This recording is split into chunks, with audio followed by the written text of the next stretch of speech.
In this video, we're going to go over understanding patterns, relations, and functions. So, you could definitely make an argument that mathematics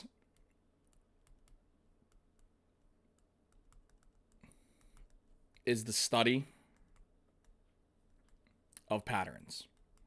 Now, once we figure out what the pattern is, okay, there are things that can come about. We can maybe do like a formula, or we can create like a theorem or something like that. And one of the things that we actually create when we recognize what the pattern is called a function.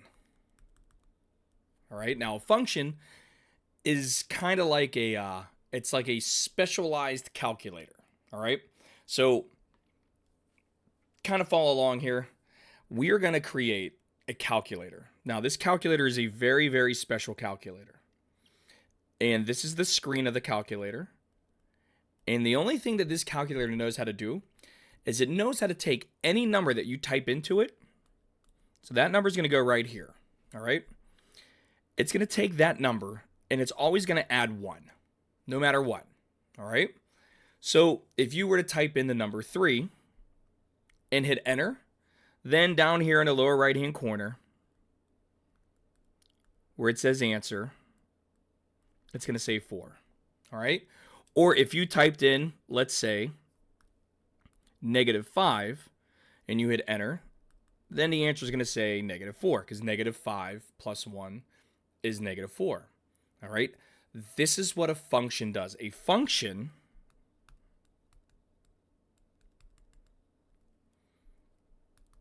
is a relation that assigns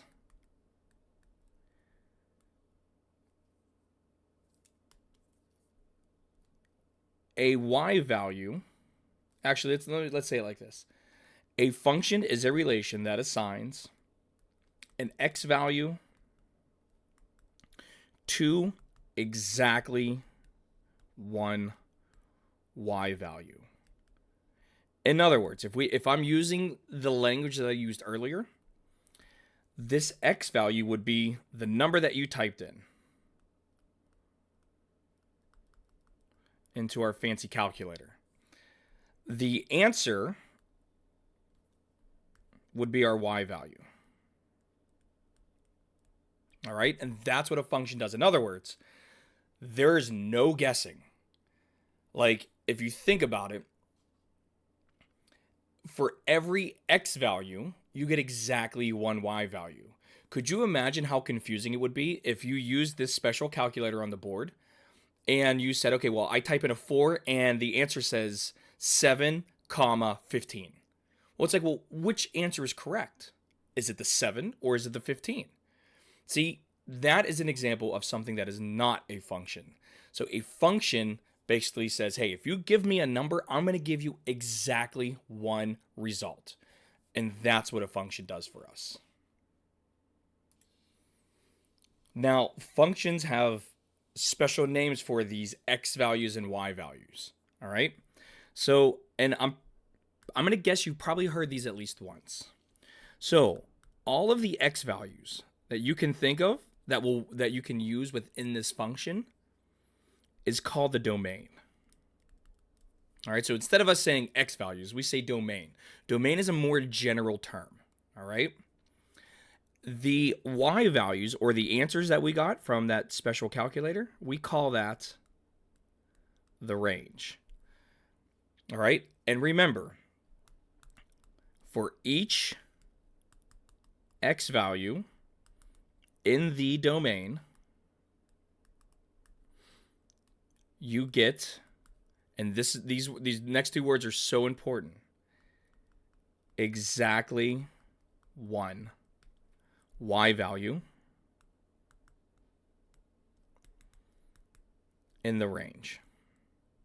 See, now this is a more formalized definition of what a function actually represents. This is a more mathy definition. So let's look at an example of a function, and I'm going to actually use an example from the homework. So it's this one right here. I think you can see that on the board. Hopefully you can. So the entire freshman class of wanna go high school is going on a field trip. The number of buses needed is a function of the number of people going. So in other words, if we know how many people are going, if you tell me how many people are going, I can tell you how many buses we're going to need. See, that's how this function thing works. The school bus company has buses that can hold 39 passengers, and there will be 2 adults per bus. So we know the bus itself. This is my drawing of a bus. In fact, here, let's do it like this. That's not too bad. All right. So here's our bus. And we know that 39 people can ride. However, 2 of those people must be adults. So, if we look at part A, part A is how many students can one bus hold? Well, if you think about this, 39 total people, 2 have to be adults. So the answer is going to be 37 students. All right. If we continue, how many students can 2 buses hold? All right. Well, if you think about this, we have 37 for the first bus. So let me write it out here. So there's bus number 1. So we got 37 plus 2 adults for a total of 39.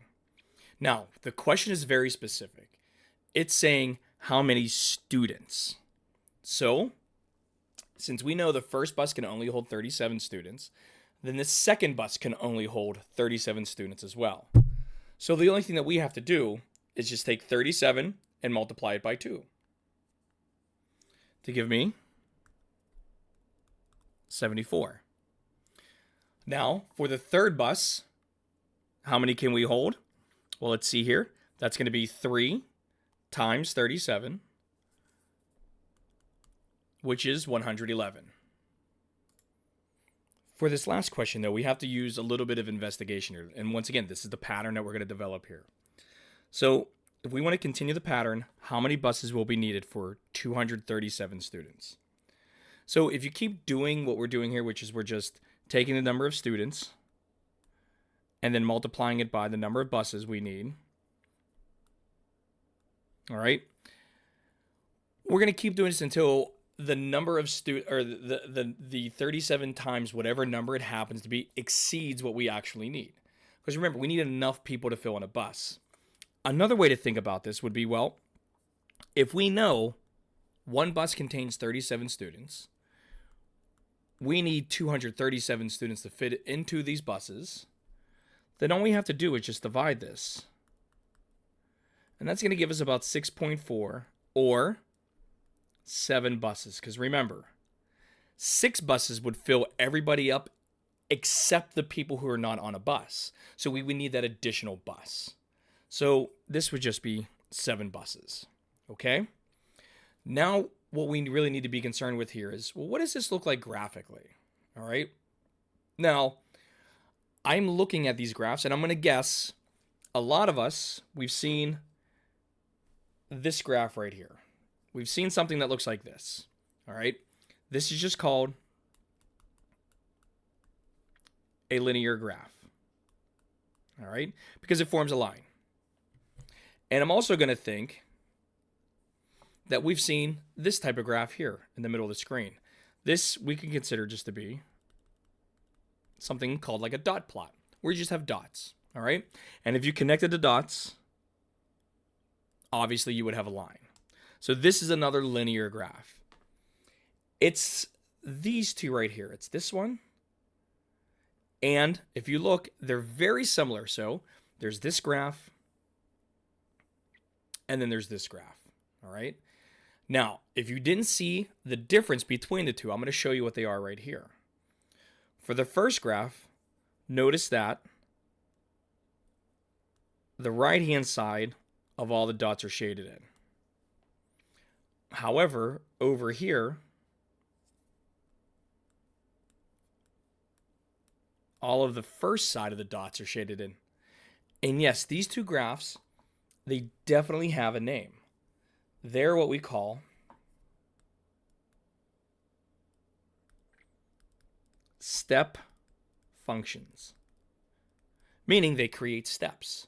So now the big thing is, okay, well, how do we interpret this?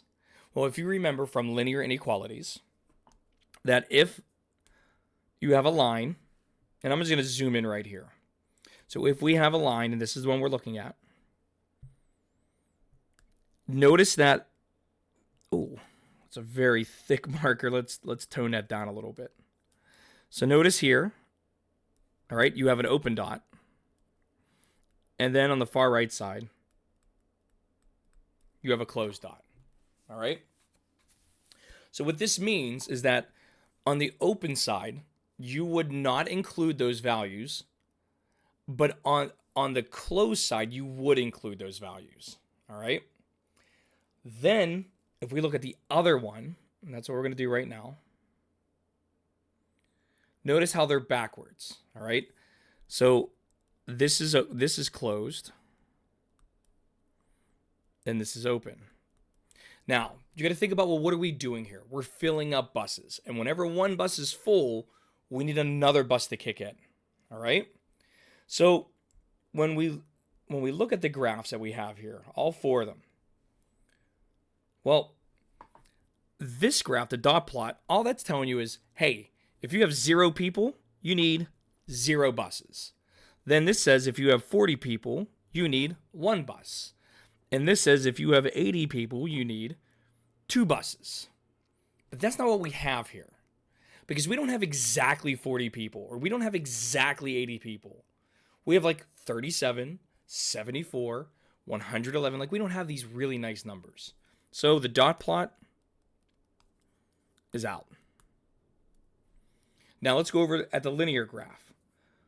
Well, the linear graph just says, hey, if you keep increasing the number of students, you just got to keep increasing the number of buses. But it doesn't really give you like a separation. All right? In other words, once you hit 40, according to this, and I'll zoom in for us. According to this, it says, hey, if you're at 40 students, you need exactly 1 bus. And that is not true, because these buses can only fit 39 total people, 37 students, 2 adults. So this one's out. So now we're left over with these 2 step functions. And we gotta interpret what this looks like. So let's go over to this far left one first. All right? What this is saying is, if you start all the way right here at the origin, if you have 0 students, you don't need a bus. Well, that makes sense. I like that. All right? And then as the number of students increases, then you need that bus. And you're going to use this all the way up till you hit 40 people. So we got our bus driver and then the 39 people. Once you exceed that, you need another bus. All right? So it steps up to the second bus. And then you're going to fill in that bus until you max that bus out. And then you jump up into the third bus, and so forth. This one is kind of looking pretty good. But let's go over at the other one just to make sure. Well, this says if you have 0 students, you still need a bus. And you're going to keep that bus all the way until you get to 40 students. And then once you hit 40 students, you go up to the next bus. Then you're going to fill that bus up until you get to roughly 80 students. Can't be 80 students because there's not enough room. So then you go up to the third bus. And you keep going from there. So for me, the best picture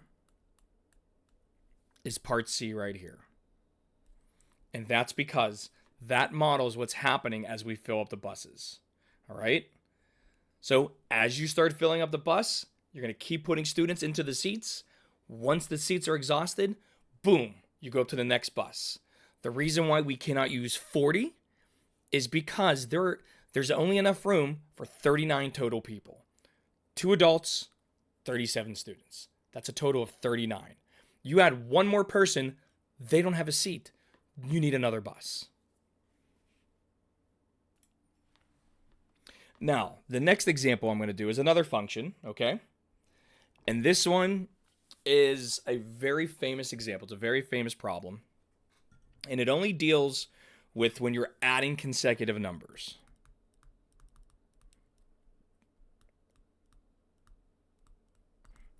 So like, for example, if I asked you to add 1 plus 2 plus 3, you would say the answer is 6 because 1 plus 2 is 3, 3 plus 3 is 6. If I asked you to add 1 plus 2 plus 3 plus 4, well, you know 1 plus 2 plus 3 is 6. So 6 plus 4 equals 10. If I ask you to do this again, well, you know 1 plus 2 plus 3 plus 4, well, you know that equals 10. So 10 plus 5 would be 15. So you could start to see like a little pattern developing here, okay? Excuse me. We call these types of numbers triangular numbers. Now, if you're sitting there saying, well, what do you mean they're triangular numbers? Well, let me show you. 1 dot, that's number 1.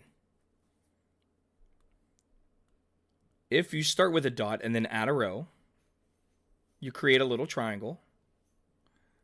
But notice you have 3 dots now. Then, if you add another row,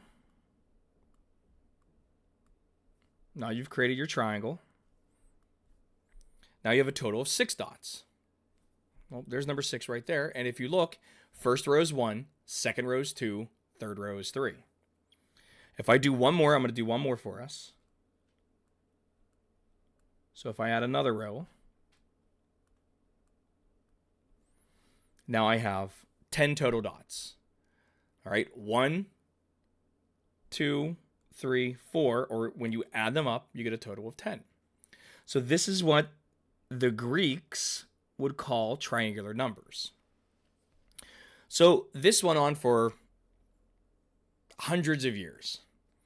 And one person came along and said, okay, well, I understand what's happening here.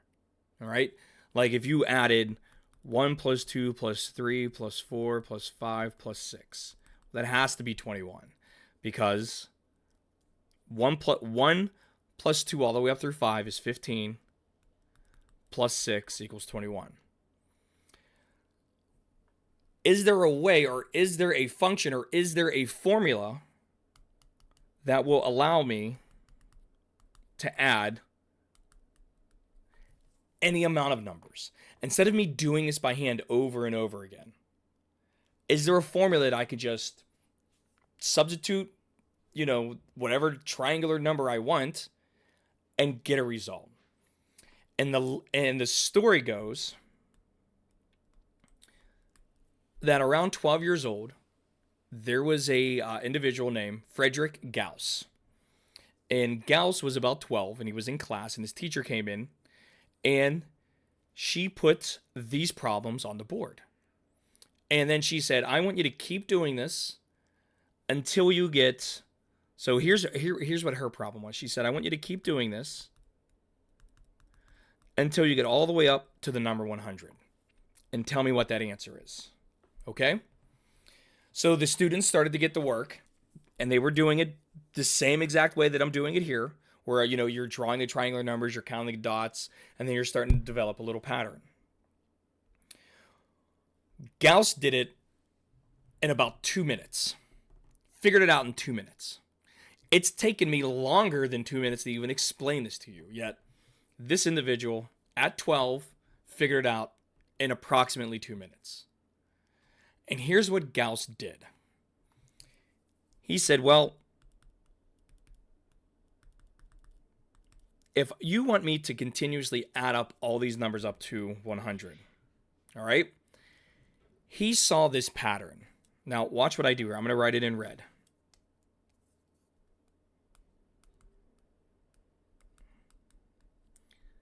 He said, well, what if I just took the first three numbers and the last three numbers and I added them together? 1 plus 100 is 101. 2 plus 99 is also 101. 3 plus 98 is also 101. And then he asked himself, well, wait a minute. If 1 plus 100 is 101, 2 plus 99 is 101, and I'm pairing up these numbers, I know the pairs of numbers as I keep going, as I keep moving inward, they're always going to add up to 101. So how many pairs of numbers exist between 1 and 100? 50 pairs of numbers. So he took 50 times 101 and multiplied it out, went up to the teacher and said, well, the answer is 5,050. And the teacher looked and said, wait a minute. How is this even possible? How did you do this quickly? How do you know this even works for anything? Because, with math, you got to make sure that if you give a specific example, it has to work for everything. It just can't work for just one little thing. So Gauss looked at the teacher, sat back down, and this is what he wrote. He said, well, teacher, if you want me to go up to any number that you want, like the letter N, when I add up all these numbers, it's going to equal a sum. Remember, the word sum just means adding up numbers. So then he took what he did up here and he flipped it on its side, meaning this. Let me write this out first. He started to pair up the numbers. Now remember, if this number was n, then the one right before that would be n minus 1. Remember, 100. If the n number was 100, the one before that is 99, which is 100 minus 1. And the one before that is 98, which is 100 minus 2. So what he said was, well, if you want me to go all the way up to some number that you choose, then the number before that is going to be n minus 1. And the number before that will be n minus 2. And that has to equal a sum. So first he expanded it. And then he flipped it. And here's what I mean. He left the word sum over here. But in red, he took the very top. He took this line right here. And he flipped it.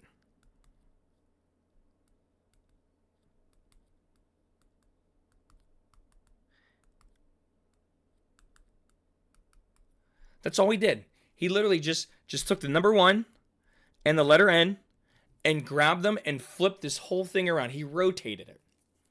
And then he said, well, if I add these two things together, right here in the very first column, I'm going to get n plus 1. And I'm just going to put it in parentheses so we know that's the first column. Now the second column, I'll write it off to the right. It's going to be 2 plus n minus 1. Well, you can group these two together. 2 minus 1 is 1. So this is n plus 1.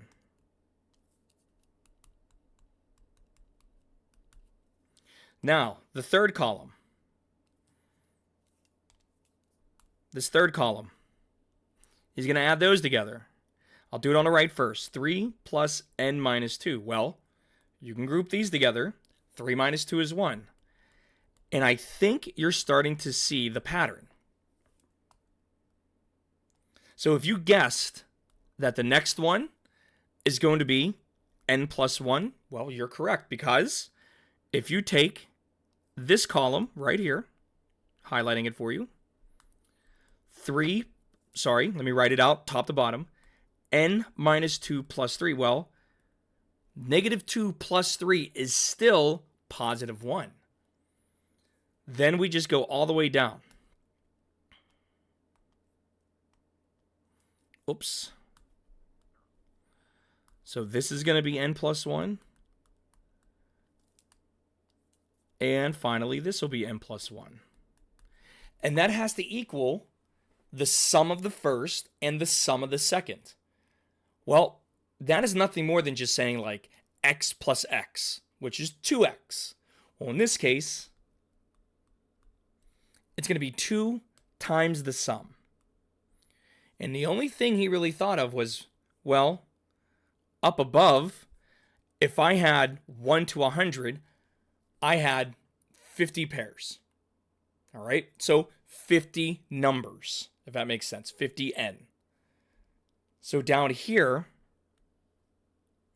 he had n pairs times n plus 1 of them. All right? In other words, if you just keep adding up n plus 1, n plus 1, n plus 1, and so forth, well, that's the same thing as just saying n plus n plus n plus n, or 4 times n. So what he's saying is, hey, I have n of these. I don't know how many I have, but there's n of them, and I have n plus 1 of those terms. And then he did this. Divided both sides by 2. And the formula he came up with is this right here. And if you were to take the number 100, because that's what the teacher originally wanted, and you substitute it into the formula, you end up with 100 times 101, which is 10,100. And if you divide that number by 2, you get exactly 50-50. So the formula that you want to know is right here. All right? Now, it just so happens Gauss was not some ordinary student. In fact, if you were to go ahead and Google his name, you will find that he has a very special name. First, he looks kind of weird. All right, I don't know about those sideburns, but, you know, I'm not one to judge. But Gauss is considered to be the father of mathematics. He is the prince of mathematics, if you will. In fact, I think, yeah, it's right here. He has been referred to as the prince of mathematicians, meaning he was so influential with how he studied math and the works that he came up with that they gave him a nice little name. So that's it for this lecture, and that's going to be it for your little history of mathematics. I hope you found this problem kind of interesting. I know when I was learning math, this is the problem that I was like, wow, that is so unbelievably cool. And the fact that he was like 11 or 12 when he did this, just fascinating. But anyways, good luck. Find the patterns. Answer the questions. I'll see you in the next one.